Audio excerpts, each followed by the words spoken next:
Howdy everybody, Steve here, KM9G. Today we're going to take a look at 3 antennas, and all of them are coil-loaded verticals. They are all center-mounted coil-loaded verticals. They're 3 wildly different price tags and pretty good quality, all of them. Let's go take a look. This is the coil for the Radioddity antenna, and this one's actually pretty interesting because the coil is at the top of the pole and the adjustment mechanism is built in to the pole itself. So you can just move it up and down like so. And if you listen real carefully, you can hear the coil make noise as the contact comes in place with it. It's a little easier to see on the JPC antenna. Let me show you that one next. On the JPC antenna, the entire coil mechanism is exposed. And I can't tell you from comparison on the 3 of these, which one has more coils or less coils, because this is the only one that's exposed and the other 2 are internal. To adjust this one, you slide that slider up and down, and every time you slide it, if you're not careful, you might get 2 taps. It's going to take the shortest path, or you might get 1 tap like that. So you just got to be a little bit careful. It's going to affect your tuning a little bit. With this one here, actually I think with any of these, you can't really move this side to side. So you only get these, I don't know, let's say there's 14 turns on here. You only get 14 taps. Whereas with something like the buddy pole, you can tap all around the outside, or with the Wolf River coils, you can tap all the way around the outside as you rotate that collar around. You can get a little tiny bit more fine tuning out of those guys. Does it matter? I don't know. It'll only matter to you when you can't get the band that you're interested in. And that's what she sounds like. This is the coil for the Chameleon antenna, and just like the Radioddity antenna, you could really put a hurting on somebody with this if you wanted to. Oh, you could count the coils if you wanted to on this one. So this is using Chameleon's Delrin technology. I mean, they didn't invent Delrin, but they're using Delrin, and it's custom shaped to fit this. And you've got coil windings going around the outside. And there are some calculators online where you can get the diameter of the form, the pipe that you put it on, and then the number of turns and the spacing between the turns, and you can figure out the inductance of this coil and what kind of bands it would take into account. So if you take a look at the diameter of the JPC versus the diameter of the Chameleon, you're going to get a different amount of inductance regardless of the fact that there's more wire or less wire. On the outer tube on the Chameleon, you can see there is this kind of fingered, springy attachment point, and it looks like it's copper, and that is what connects to the coil itself. So you're not going to be able to get that rotational adjustment that I was talking about that you can with the Wolf River coils, for example. And then there is a little plastic turn knob here that will hold it in place once you get it dialed in to where you want it. But it's got a lot of friction on it to begin with to hold it in place. And then at the top there is your mounting point for the rest of your antenna system. If you put that back in there, you can kind of, it's not hard to move, but it's not really going to go anywhere. And then once you get that tightened down, it's not going to go anywhere either. Because this is plastic and you're screwing through aluminum to hold against more plastic, essentially, you don't really need to kill it. You'll actually just wind up destroying the threads on this plastic wing nut here. You just want to hold it in place so that it's not really going to go anywhere during your activation. On the Chameleon antenna, this is actually on the bottom of the slider itself, on the bottom of the coil itself. You can mount this higher up into the air. They do give you some points for that, or you can mount this at the bottom. So if you do mount this higher, it's not really, it's still a base loaded coil, but the coil itself is off the ground, which does affect the tuning a little bit. And this is their multi-configuration coil, so there is a couple of different ways that you can get this guy set up, which is actually pretty neat. So depending on your activation's needs, you can change bands, maybe get some different kinds of propagation, maybe chase a special contact that you can't with the other coils as easily. So the Chameleon antenna comes with these extension poles, and they are threaded on the top and on the bottom, or on the bottom and on the top, depending on which way you look at things.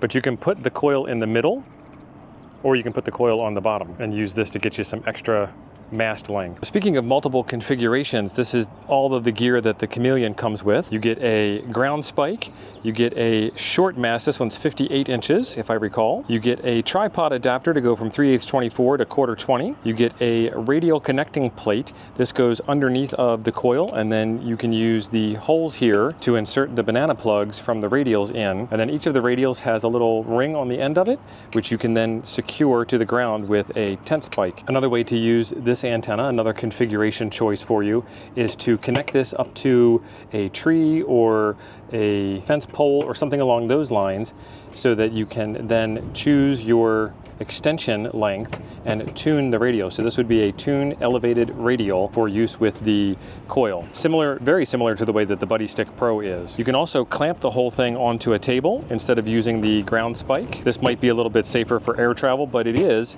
a very hefty, very strong, bulky clamp to clamp to a picnic table or some such. And then that has your 3/8 24 mount on it and a ground stud on it. You get a piece of ABR coax, and this is RG58. This is the Radioddity HF009. This kit also comes with an EVA case. It's a kind of case where you kind of feel like there might be some cardboard inside, and then it is wrapped in fabric on the inside and the outside to make it look really nice. Inside this kit, you get 3 sets of radials. You get a BNC to SO239 adapter. On the Radioddity antenna, you get this coax here. It's not labeled what it is. It really feels a lot like RG58, but don't quote me on that because there's no specification for it. You get your whip, you get 2 extension poles, you get your coil, which is actually another extension pole that is ever so slightly shorter than these poles here, but it doesn't matter because it's designed to be that way. It's not like there's an issue there.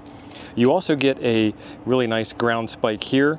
And this is an interesting setup because this is the part that goes into the ground, obviously the spike part, and then it has the threaded portion of the antenna connector on the base, where just about everything else that you've seen has a socketed, the nut side of the connector on the base. Just different, kind of neither here nor there.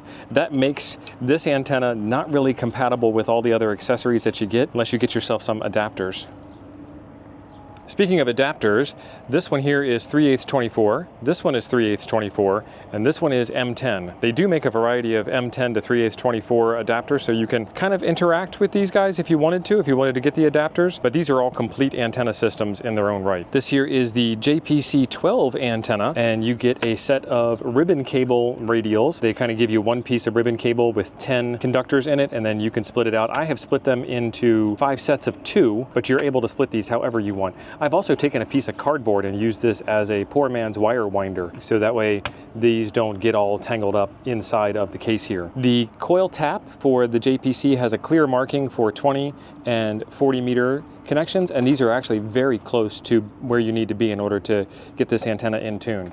After you tap those, then you adjust the height of the whip, and that gets you your fine tuning. This is the base adapter for the JPC. It is a little bit taller than the other ones, but it kind of doesn't matter. It is what it is, and there was room in the case, so go for it. You get 4 extension poles for this antenna, which mounts your coil up at about shoulder height for your average 6 foot tall person. You get a ground spike in here that screws into the bottom of the coax adapter, and then you get the whip itself. Take a scroll on down to the comment section below the video and let me know which one of these 3 antennas is on your radar, which one you like best, and why you like it better than the rest. And while it doesn't technically matter because all 3 of these antennas are resonant on their own, I'm gonna go ahead and get them fully assembled from top to bottom and then lay them side by side and get some measurements for you, just because I know y'all are curious.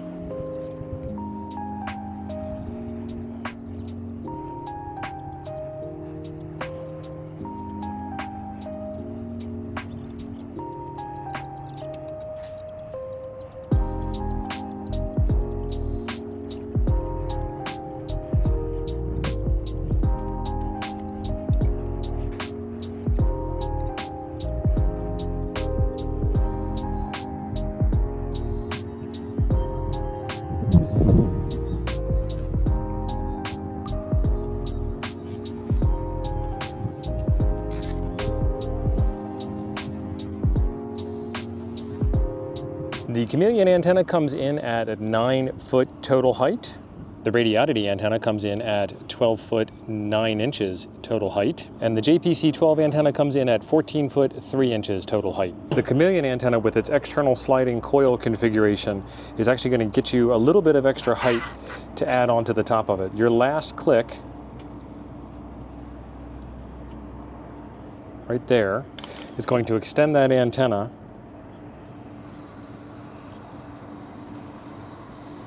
I guess it's going to extend it that much. 7.5 inches higher. The total length of the multi-configuration coil is 20 inches fully extended and 1 foot collapsed. Let's talk about them whips. So for reference, I brought out Chameleon's 17-foot whip. And one of the cool things about Chameleon's whips are that the top portion of the whip is always as fat as they could make it. They seem to trim sections off the top to shrink their whips down. So this is actually very thick, Let's get you a finger for comparison. No matter what though, if these things fall over, it's gonna be a bad day for you. So always take care to make sure that your antenna is not going to fall over. Another thing that Chameleon does is there is a crimp here that's gonna help stop your antenna from being pulled all the way out. I haven't run into a problem with any of these being pulled all the way out, but I have heard of it as being a thing. So there's an extra crimp there that helps retain that from going all the way out. This is the actual whip that comes with the MCC, the multi-configuration coil setup. The POTA Heavy is the one that I'm showing you right now. You can use the 17-foot whip, and there actually is a 25-foot whip that you could use as well, and it'll just change the tuning characteristics. It might get you some bands that you didn't get before, but this here is what I was talking about using the thickest section. That is the section that pulls out, and that is just a little bit thinner than the circumference of my finger there. And then the same thing with this, there is that extra crimp there to stop it from going all the way out. Radioddity has kind of taken a note from that book. That is the thickness of their top section. Might as well do the finger comparison there. And Radioddity actually has double crimps on theirs to help prevent it from pulling all the way out. So another high quality unit. Because this is female threads and this is male threads, you would need to have some type of adapter in order to make that work, because they'll screw together just fine, but they won't screw to each other's coils or pole systems. So a little creativity there will get that done. This is the JPC-12 antenna whip, and it is fairly thin at the top. So that's as thin as this one is at the top. We'll do that finger comparison, even though it's no comparison as to how tiny that is. And there is not the extra crimp to help you stop from pulling it out, but it feels like it's pretty strong and not going anywhere. Maybe with some wear and tear over time, that will happen. It is crimped 1, 2, 3, 4 times at the bottom here. There's a little brass knurled section that connects to the coil for you. This one here appears to be staked in place from Radioddity. And the same thing with the Chameleon antenna. That one's actually staked straight through. Side A, side B. So if you didn't catch on, the JPC-12 is the only one that doesn't come without any coax. Coax is relatively easy to acquire. You probably already have some coax. These are all SO239 connectors on the antennas, and then the coax is PL259s on both antennas that come with coax. So what does it come down to? It comes down to your own perception of quality, your own ability to afford them, the size that they take up when they are stored away, and how quick they are to deploy. The quick deployment thing, that's fairly straightforward. All of these antennas, under 5 minutes to deploy, maybe tops another 5 minutes to get it tuned in, and then you're on the air and you're good to go. Now we're gonna have to worry about price. I knew you guys were waiting on this one. The JPC-12 antenna is about $150. The Radioddity antenna is about $200, so $50 more gets you a better case. It's supposed to be weatherproof. I'm gonna have it sitting out in the weather for a while. We haven't gotten any weather since I threatened it to be staying outside during storm events, so I can't do anything about that other than just wait for more weather. So I'll do a follow-up video on that. And now for the final news, the Chameleon price tag. The Chameleon comes in a couple of different kits. There is the MCC, the multi-configuration coil. You can get it in a limited edition black now, or in this army green, Chameleon drab green color that they've got going on. It is $350 for either one of those two. And then there is a SOTA kit and there is the POTA kit. The POTA kit is the most expensive one because you've got a car to carry it in, and so they give you more stuff with it. That one's $674 at the time of this recording. There will be links for all of this stuff in the description down below. There will be links to all the videos on the different antennas that I have here, tuning, setting up, making contact, that kind of stuff, so you can see how well they work in the field. On your way down to check it out, there's a couple of really cool things down there. There's a join button if you feel like supporting the channel. I'd greatly appreciate that. There's also a subscribe button, and I'm on a mission to get 100,000 subscribers this year. The more subscribers I have, the more we spread the message of ham radio out to the masses about how fun this kind of stuff is, as well as how some of this stuff is mentally and technically challenging for you as well. So it's fun to operate radio, it's fun to think about radio, it's fun to build antennas and build radios and get on the air. That's what this channel is all about. So I hope to see you in a future video like this one right over here. Thanks for being awesome. I'll see you over there.